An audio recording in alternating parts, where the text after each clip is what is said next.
Ok, donc, Karine, vous avez Oui, donc, 15 minutes pour nous parler de l'essentiel de votre travail qui a porté sur l'importance des satellites dans la gestion de la végétation. Donc, vous avez la parole. ok, merci, docteur. Bon, je vous salue encore. Bonjour, docteur. Bonjour, chers collègues étudiants. Bonjour. Mon sujet porte sur l'importance des satellites dans la gestion de la végétation. Le plan de l'exposé se présente comme suit. On a l'introduction, les types de satellites utilisés dans la gestion de la végétation en grand 1. En 2, le rôle des satellites dans la gestion de la végétation. Et enfin, la conclusion. Pour notre introduction, nous avons dégagé 3 principales parties. En 1, on constate aujourd'hui que dans le domaine de la télédétection, l'intérêt des chercheurs s'est porté sur l'utilisation des satellites seuls susceptibles de comprendre certains phénomènes. Les satellites interviennent dans une multitude d'applications liées à la gestion des ressources, notamment la végétation. Les satellites sont des outils irremplaçables et constituent aujourd'hui une importante source d'information pour mieux comprendre le fonctionnement de la biosphère, mais également la répartition des types de végétation. En grand 1, comme nous l'avons dit tantôt, nous allons montrer, nous allons expliquer les types de satellites utilisés dans la gestion de la végétation. Dans la télédétection, nous avons 2 types. Nous avons la télédétection active et la télédétection passive. D'abord, nous commençons par la télédétection active. La télédétection active ici, les ondes sont émises par un émetteur artificiel placé sur le satellite. Donc, les domaines spectraux exploités ici dans la télédétection active, ce sont les micro-ondes ou les hyperfréquences. Ça résume de 1 cm à 1 mètre. Nous avons plusieurs satellites utilisés dans la télédétection active. Nous avons les satellites RADARSAT-7, les satellites Sentinelle A, 2A, 2B. Ici, nous montrons également une figure. Pour commencer, s'il te plaît, je vais prendre cet appel qui est si important. Une petite pause. Ok, merci docteur. Oui, allô? Oui. Oui.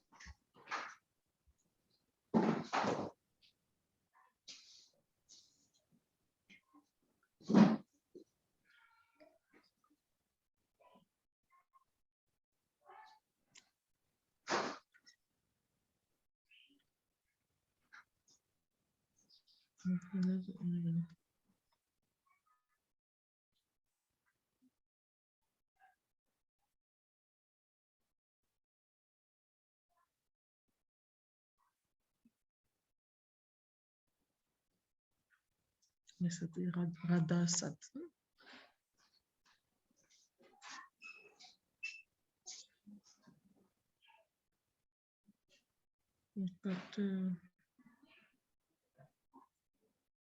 Capteur actif. Capteur radar.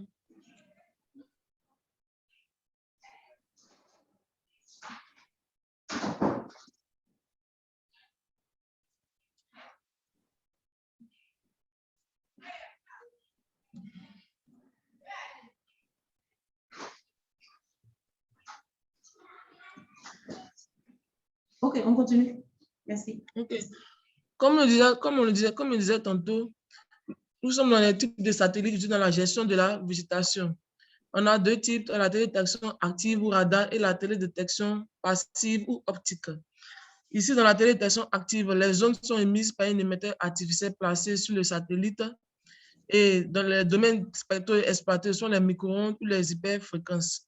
L'image ici après nous montre le processus de la télédétection active ou la télédétection radar où l'émetteur artificiel ou la source d'énergie provient même, on appelle ça, de cet émetteur. Plusieurs satellites interviennent dans les satellites RADARSAT, Sentinelle 2A, Sentinelle 2B. Le tableau ci-dessus ici, c'est une synthèse des satellites radar utilisés dans la gestion de la végétation. Le tableau présente, on a les satellites, la résolution spatiale, les bandes spectrales, l'orbite, la date. les satellites radar SAT, on montre un peu la résolution spatiale qui se situe entre, résolution spatiale ou la fauchée, de 50 à 500 km, bande spectrale, se situe en 10 à 100 mètres, ça date de 1995.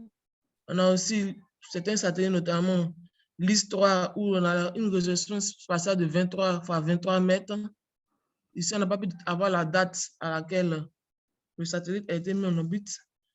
On a également les satellites à probable végétation ou les bandes spectrales. On a plusieurs bandes spectrales ici, le bleu, le rouge, l'infrarouge. Et ici, c'est l'orbite héliosynchronne, latitude 825 km et une inclinaison de 98,1 degrés, qui a été mis en orbite le 7 mai 2013. Le tableau se poursuit encore. On a les satellites, comme nous avons dit tantôt, Sentinelle 2A, 2B, avec 13 bandes spectrales. Ici, c'est une orbite héliosynchronne, latitude 786 km, et qui a été mise en orbite de 23 juin 2015 et mars 2017. On a aussi d'autres satellites que nous avons cités ici.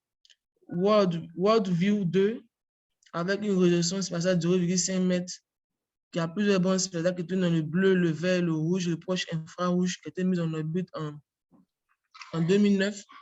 Aussi, on a ICNOS, avec une résolution spatiale de 1 à 4 mètres, qui intervient dans le bleu, le vert, le rouge et le proche infrarouge, et qui a été mis en 1999. Nous poursuivons notre exposé. La deuxième partie ici, c'est de voir la télédétection passive ou active. Ici, la télédétection passive ou active, les ondes sont émises par le soleil puis réfléchies à la surface de la Terre et enregistrées par un capteur placé sur le satellite. Les domaines spectraux exploités sont le visible de 0,4 à 0,7 micromètres, l'infrarouge de 0,7 à 100 micromètres. Les satellites utilisés ici, on a Landsat, Aster, Spot, Moody's, QuickBird et Pléiades. Il y a plusieurs satellites, mais ce sont ces satellites que nous avons retenus dans le cadre de notre exposé. Et l'image qui apparaît ici, c'est une synthèse de la télédétection passive. Ici également, nous avons fait un tableau, nous avons mis les différents satellites qui interviennent dans le cours de la télédétection passive. Les satellites Landsat à résolution 30 à 30 mètres, parfois 15 mètres, comme nous avons dit, les bandes spectrales 0,45 à 0,69 micromètres, les bandes panchromatique 0,90 micromètres, la date a été mise en orbite en 2010. Les satellites QuickBird avec une fauchée de 22 km qui interviennent dans les bandes spectrales bleu, vert, rouge et le proche infrarouge.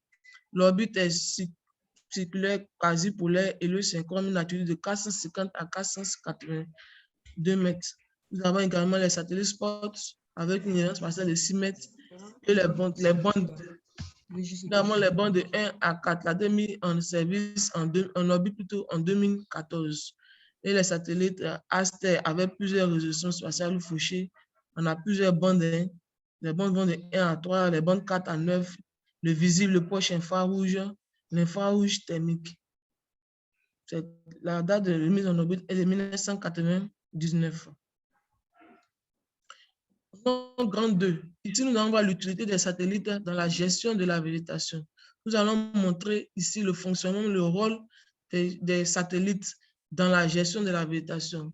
Donc, en amont, nous avons montré qu'il y a les capteurs actifs et les capteurs radars.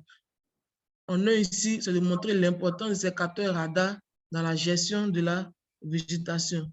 Attention, tu dis il y a les capteurs actifs et puis les capteurs radars. Quelle est la différence entre les deux? Non, excusez-moi, les capteurs passifs et les capteurs radars. Actifs ou radar et puis passifs ou optiques, excusez-moi. Ok. Donc, c'est de montrer ici d'abord le rôle des capteurs radars dans la gestion de la végétation. Nous avons plusieurs bandes. On a déterminé, on a mis en évidence 3 principales bandes. La bande X, la bande C, la bande PL. Ici, on voit que la bande X, elle est sensible aux détails du couvert végétal. La bande C détecte les branches secondaires. Et la bande PL donne la taille de l'espèce végétale.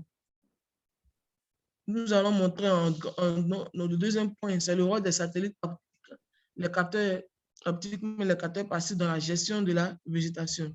Ici, nous avons plusieurs rôles. En un, d'abord, ces capteurs optiques permettent la surveillance du déboisement, la dégradation et le morcellement des forêts, en particulier la déforestation des forêts tropicales qui se fait à un rythme alarmant.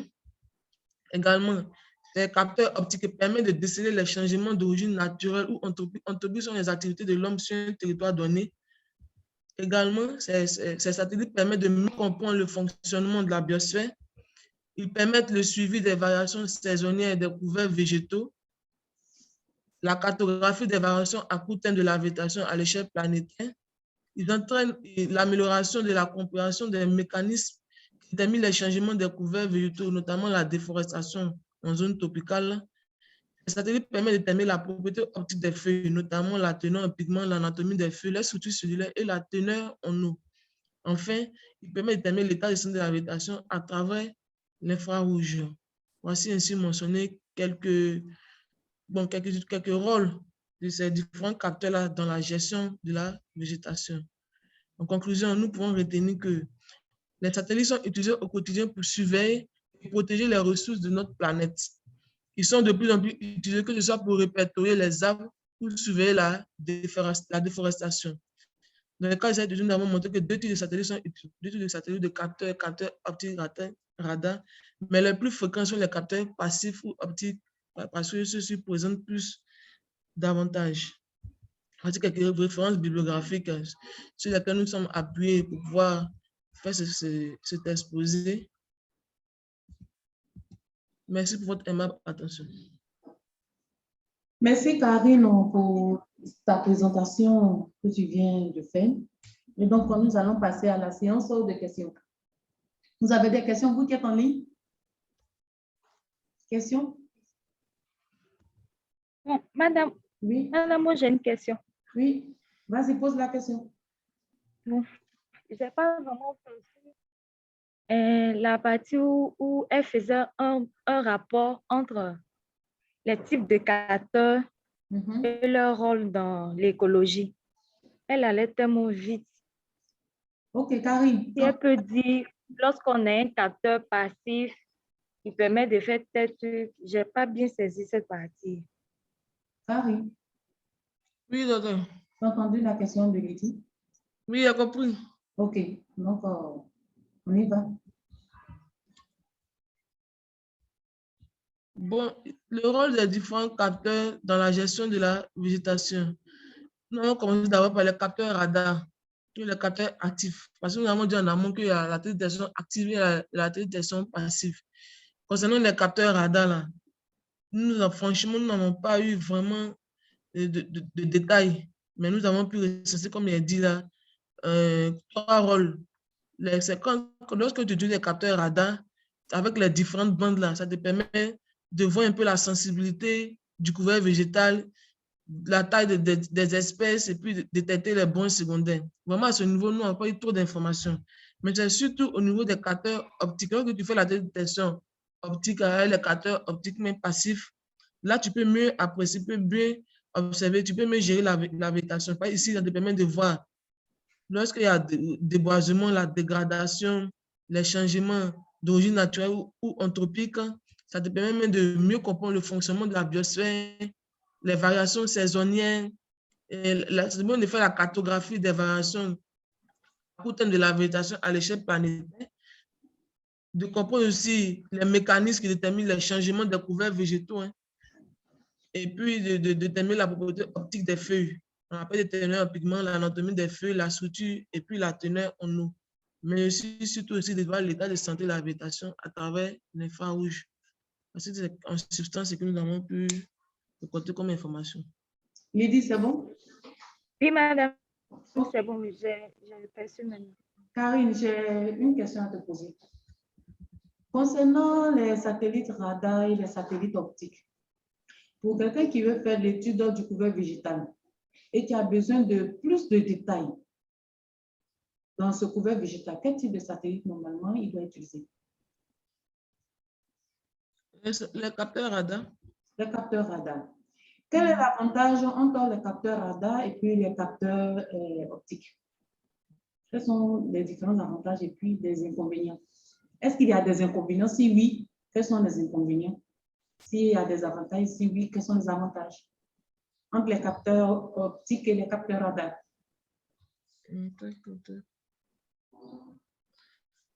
Bon, vous me donnez les avantages des capteurs optiques et les avantages des capteurs radar. Hein? Oui.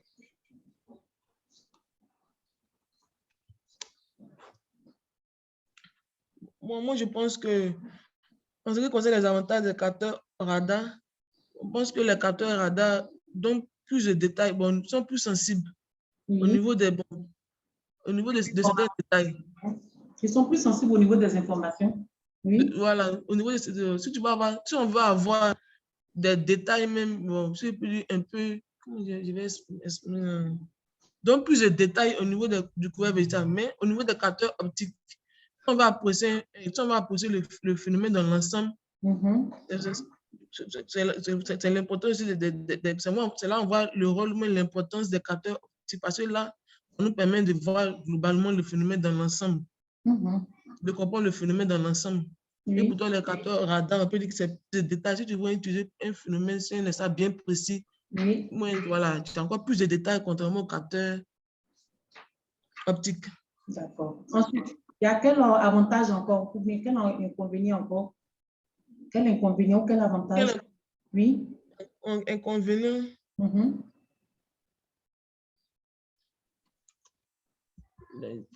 Madame, moi, je peux dire quelque chose. Oui, oui, attends, elle va essayer de répondre et puis, ou bien c'est pour faire un complément de sa réponse qu'elle a donnée? Oui, bon, pas un complément, mais donner un deuxième avantage et inconvénient. Attends, d'abord, elle va essayer de réfléchir, nous dire quelque chose. Et puis, je vais te donner la parole. Oui, Karine, allons-y. Il y a donné les avantages. Hein. Bon, au niveau des inconvénients, oui. Au niveau des inconvénients, on peut relever que au niveau des capteurs, bon, le temps, 2 minutes pour réfléchir un peu. 2 minutes, d'accord. Donc, Lydie, donne-nous tu voulais faire un complément de réponse, on t'écoute. Bon, madame, oui. Bon, je voulais ajouter qu'au niveau des capteurs radar, là, oui. c'est d'avoir un avantage pour eux d'avoir leur source lumineuse. Oui. C'est-à-dire qu'ils peuvent travailler, sans la lumière du soleil. Voilà. Et puis, à comparer aux radars optiques, ils sont vraiment liés aux sources lumineuses. Ensuite, il y a quel avantage, mais quel inconvénient encore? Merci pour ta réponse. Ça te donne droit déjà à quelque chose. Merci, madame. Ensuite, il y a quel inconvénient? La question posée à tout le monde. Il y a quel inconvénient au niveau des radars? Quel est le problème qu'on peut rencontrer, par exemple, au niveau des capteurs radars? Dans vos études, par exemple, pour ceux qui font, par exemple, les études du couvert végétal, est-ce que vous avez la possibilité d'avoir des données sur les capteurs radars aussi facilement? Non. Non, madame, non. C'est difficile. J'ai posé la question, est-ce que vous avez la possibilité d'avoir des données sur les capteurs radars aussi facilement, les informations? Non, madame. C'est un peu difficile. Pourquoi c'est difficile? Madame. Qu'est-ce qui rend difficile, oui? J'écoute, Lydie. Madame, selon moi, ce qui rend difficile, c'est d'abord leur source lumineuse, parce que lorsqu'on doit les solliciter, comment on dit ça? Par exemple, si on les sollicite là, comme ils utilisent la source lumineuse, ils n'ont pas l'aptitude d'utiliser la source du soleil. Oui. Donc, ça fait que les images sont très souvent, comme on appelle, mauvaise qualité. Bon, madame, c'est ce que je pense. Je pense, bon, je ne suis pas trop d'accord ce côté-là avec toi. Mais déjà, ce que je voulais ajouter, les capteurs radar, déjà, est-ce que ce sont des images qui sont gratuites? Est-ce que c'est facile l'accès? Pas fort, s'il te plaît. L'accès est difficile, oui, parce qu'ils sont très coûteux. Ils sont très coûteux. Ça, c'est un des inconvénients des capteurs radar. L'accès des images des capteurs radar sont difficiles parce qu'ils sont coûteux. Pour avoir des informations sur des capteurs radar, par exemple, pour une étude bien précise, pour une zone bien donnée précise, où on veut des détails d'informations précis dans un type de végétation, si on doit utiliser des capteurs radar, très souvent, il faut avoir la possibilité d'être dans un projet. C'est-à-dire le projet prend en compte le prix de ces images-là. Vous voyez? Le prix de ces images. Là, c'est un atout pour toi pour pouvoir faire l'étude. Ou bien soit des études ont été déjà auparavant faites par rapport à un projet où la zone a été déjà couverte, le projet a déjà financé les images et ces images sont gratuites qui sont là, tu peux exploiter pour d'autres exploitations concernant ton étude. Est-ce que vous me suivez? Mais si ce n'est pas le, voilà, si ce n'est pas le cas, c'est difficile. Or, financièrement, vous-même, en tant que tel, vous ne pouvez pas payer ces images parce que ces images sont coûteuses. Normalement, ce sont des structures qui payent ces images. Mais concernant des étudiants du CURA qui doivent prendre des radars, des capteurs radars pour faire leur étude détaillée, il est difficile si la structure n'a pas déjà ces images de radar déjà, où une étude a été déjà auparavant faite, il y a un couvert végétal, bon, on appelle ça une zone qui a été couverte, ou bien des zones qui ont été couvertes, qui rentrent dans le cadre de l'étude de cet étudiant et qui peut exploiter ces images maintenant pour venir par rapport à son sujet. Vous me comprenez? Voilà, c'est ce qui fait que pour utiliser les capteurs radar, pas que ce n'est pas possible. C'est possible, c'est important, c'est utile parce que ça donne plus de détails d'informations qu'on veut au niveau de la végétation. Mais le problème, c'est au niveau des coûts. Donc, si vous devez utiliser des capteurs radar dans votre étude, sachez dans un premier temps, si vous avez des images disponibles de ces zones couvertes par le capteur radar qui ont été faites et qui sont peut-être disponibles à votre niveau où vous n'avez pas besoin d'un financement pour avoir ces images. Dans le cas contraire, s'il faut des informations d'un capteur radar pour vous permettre, pour vous aider financer, il faut être que vous êtes dans un projet qui est à mesure de pouvoir acheter ces images pour ne pas que vous perdez le temps dans vos études. Vous m'entendez? Madame. Oui, madame. Voilà. Par contre, les capteurs optiques, très souvent, elles sont gratuites. Les images sont disponibles, elles sont gratuites. Bien qu'elles ont des résolutions parfois de façon générale pour une zone bien précise, pour une petite zone, souvent les capteurs optiques, l'information n'est pas vraiment intéressante. Pourtant, pour une grande zone, très souvent, les capteurs optiques, c'est intéressant.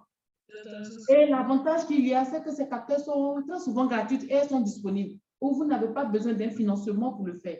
Voilà pourquoi pour la plupart des études, et concernant des études pour des étudiants, par exemple, qui sont au CURA, mais qui sont en Afrique, ou bien qui ne sont pas dans un projet, et qu'ils ont besoin des informations satellitaires pour une étude donnée concernant le sujet, souvent, ils s'adonnent aux capteurs optiques qui sont des études gratuites, qu'ils peuvent télécharger, traiter et poursuivre les informations qu'il faut. Ça vous va? Merci, madame. Voilà. Encore une autre question? Abou, tu as une question? Karamoko, tu as une question? Madame, ça va? Ça va, tu n'as pas de question? Oh, ça va, ça va. Soyez vivant au niveau de la présentation, hein, parce que tout ça, il y a des notes qui sont données. Donc, Karamoko, ne restez pas silencieux. Vous avez compris, si vous avez des questions à poser et autres, vous les posez. D'accord, madame. Voilà, ne restez pas bouche bée. Ensuite, Karine, j'ai encore une autre question. Par exemple, vous avez un exemple, on veut savoir, vous avez une étude à faire, par exemple, sur la saisonnalité des feux de brousse. La saisonnalité des feux de brousse en Côte d'Ivoire, par exemple, ou bien la saisonnalité des feux de brousse en Afrique de l'Ouest. Quel type de capteur vous devrez utiliser? Quel type de satellite vous devrez utiliser? Les capteurs optiques ou les capteurs radar? On veut voir la fréquence des feux de brousse ou la saisonnalité des feux de brousse dans la région de l'Afrique de l'Ouest. Quel type de capteur vous devrez utiliser? Ce sont les capteurs optiques. Capteur optique. Exemple, quel capteur optique et pourquoi? Bon, comme nous l'avons dit tantôt, les capteurs optiques permettent d'observer globalement un phénomène. Oui. Nous avons mentionné ici les différents rôles de la gestion de la végétation des capteurs optiques. Nous avons élevé et on appelle ça le niveau pour mieux apprécier le déboisement, ces différents phénomènes anthropiques qui dégradent la végétation. Donc, c'est pour ça qu'on a besoin de capteurs optiques. Ils sont aimés utilisés pour pouvoir apprécier les feux de brousse. Voilà, vous avez demandé quelque question. Oui, j'ai demandé qu'on appelle ça quel capteur il faut utiliser. Vous avez dit optique. Vous avez donné une des raisons des capteurs optiques. Une deuxième raison, quelque chose à ajouter? Oui, monsieur Abou. Voilà. Le capteur optique permet de couvrir une grande superficie. Parce que de l'Afrique de l'Ouest, vous ne pouvez pas utiliser des données radar pour l'Afrique de l'Ouest. Vous pouvez utiliser des données radar, par exemple, pour un truc précis. Dans un premier temps, vous pouvez avoir un sujet qui veut connaître peut-être les fréquences saisonnières des feux de brousse en Afrique de l'Ouest. Dans un premier temps, vous allez utiliser les capteurs optiques. Maintenant, quand on va venir au plus précis de la chose, par exemple, on veut savoir le comportement de l'humidité concernant, comment on appelle ça, peut-être l'humidité de la végétation, ou bien au moment où les feux de brousse passent, comment se comporte la végétation, mais pour une zone bien précise, peut-être une zone dans le, par exemple, le parc national de la Comoué, mais dans une zone dans le parc, du parc national de la Comoué. Une petite échelle. Une petite échelle, voilà. Une petite échelle, voilà, où on veut avoir plus d'informations. Comment se passe, comment est l'humidité, comment se comportent les feux de brousse après leur passage au sein de la végétation, quelles sont les espèces végétales qui sont les plus concernées ou bien les plus sensibles à les feux de brousse qui passent. Ce sont les capteurs radar qui peuvent vous aider. Voilà. Donc, ça dit que quand vous avez un sujet, vous pouvez partir d'une généralité ni à une, qu'on appelle ça, à une particularité, merci. Général ou particulier. Voilà. C'est de ça c'est cette remarque que j'ai voulu vous présenter. Et encore, un autre avantage encore, c'est qu'il est gratuit. Il est gratuit et vous pouvez télécharger, il n'est pas coûteux. Il n'est pas coûteux. Par contre, si c'est un capteur radar, il faut déjà préparer le moyen pour pouvoir avoir ces images-là, à condition que ces images ont été déjà utilisées pour des études que vous pouvez exploiter aussi à votre tour. C'est bon? Ok, merci madame. Voilà. Une autre question encore, toujours Karine. J'ai voulu savoir, oui, c'est à travers les questions que vous pouvez comprendre les choses, c'est comme ça que se fait le cours. Une autre question, j'ai voulu savoir, Karine, par exemple, tu as une zone donnée et on veut connaître les différentes espèces végétales qui se trouvent dans cette zone, puisque vous êtes en cartographie végétale. On veut connaître les différentes espèces qui composent, par exemple, une zone donnée. Quel type de capteur vous pouvez utiliser là? Les différentes espèces d'une zone donnée. Oui, oui. Vous avez des espèces végétales qui sont, par exemple, dans une zone donnée, une zone précise donnée, pas une zone à une grande échelle, à une petite échelle. Mais il est important de connaître les différentes espèces végétales qui sont dans cette zone. On va utiliser les capteurs optiques. Les capteurs radar, excusez-moi. Qui est d'accord avec elle? Ah bon? D'accord. Ok, les capteurs radar, parce qu'ils vont donner plus de détails, plus d'informations concernant ces différentes espèces végétales qui sont là. On a une petite échelle. Oui, oui. Bon, sur ce, merci beaucoup, on appelle ça, Karine. Merci pour les possibilités de réponse que tu as données. Donc, sur ce, on va passer à Lydie. Oui, madame.